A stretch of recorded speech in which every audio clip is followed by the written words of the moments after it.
Let's get ready to Woo!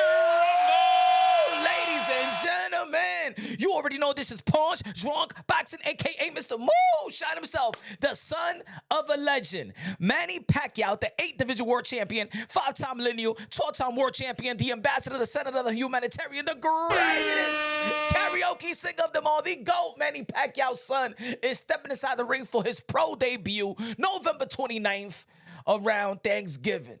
Ladies and gentlemen, this is what generational wealth looks like. This is what legacy reigns supreme looks like. That when you go for legacy, your children is gonna benefit from that. They gonna eat. They going to enjoy also the fruit of your labor. That is what great fatherhood is. That's when you, as a parent, you create a legacy. You know, just like the Yankees. Look at the New York Yankees. George Steinbrenner owned it, the father, the sons own it, right? Even Donald Trump, the president of the United States of America, look what his father was in real estate. His son took over. The same way with even Paris Hilton, the daughter took over. This is what Legacy Supreme looks like. Now, in the sport of boxing, we've seen a lot of fathers and sons that come before them try to fill in their shoes. Sometimes it's better. The son does way better than the father, just like Floyd Mayweather Jr. did way better than his father. He used to box as well, Floyd Mayweather Sr., right? And sometimes it don't work out as the son doesn't become like the father or even close to the father, like Shane Mosley and Shane Mosley Jr., right?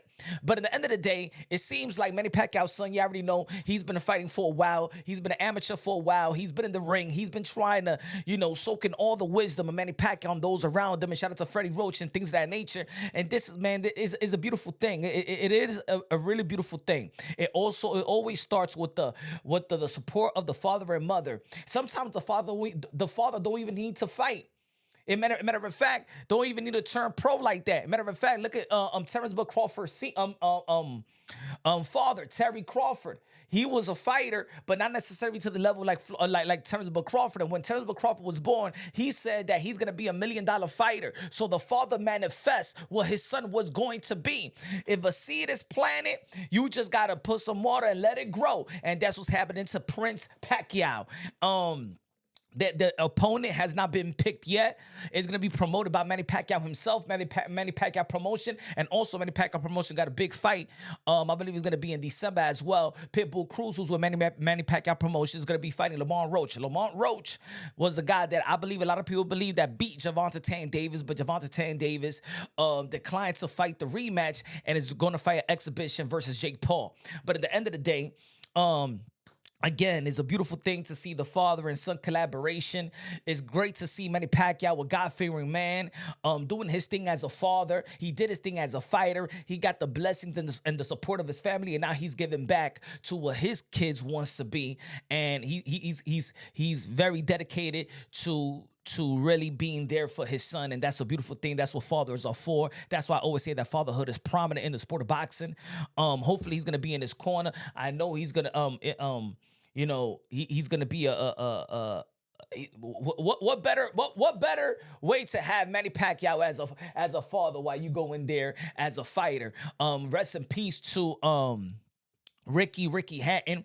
His son was fighting as well. Really didn't reach the status of a Ricky Hatton. But look at this. This is what happens when legacy reigns supreme. That your kids. That's why these fighters said that you gotta go for legacy. Stop just thinking about yourself. Just stop thinking about the relevant bag right now. Think about the legacy, because in the end of the day, when all said and done, you're going to be standing on legacy. Nobody gonna care how much money you make. How much money you make is not gonna go to the Hall of Fame.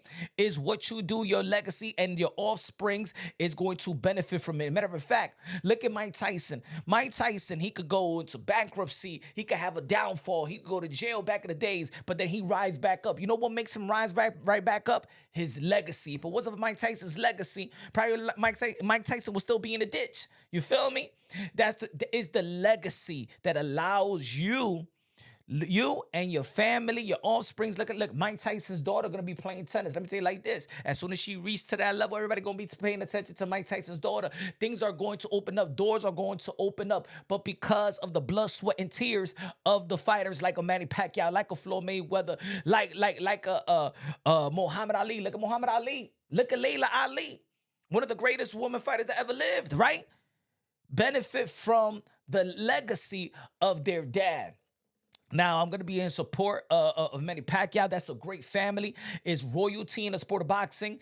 I think that he's serious. I think he's serious about it. We've seen clips. We've seen him train, and I think that they're not even rushing him. I think he's 24 years old. I think it's a good age. You know what I'm saying? Not even in his prime yet. You don't even have to rush it with him. But I do see a good career. Hopefully, it reaches at least half of what Manny Pacquiao has accomplished. I'm gonna tell you like this: ain't no man in the history of mankind is going to accomplish an 8th division world champion. Let me tell you like this, ladies and gentlemen: ain't nobody gonna do what Manny Pacquiao has done. But at least if you can do half, put it this: at least you can do one. At least one belt is good enough. Put an example. One of the biggest fights in the UK is Conor Benn versus Chris Eubank Jr. The rematch. You know why? Because of their fathers, what their fathers left behind. If it wasn't for their fathers, guess what? That fight would never be big. But look at the beauty about even that fight as well. You already know Nigel Benn, Chris Eubank Sr. I'm just in reference to them. Just look at how the first fight went with Conor Benn and Chris Eubank Jr. It was all about the legacy, about the fathers, right?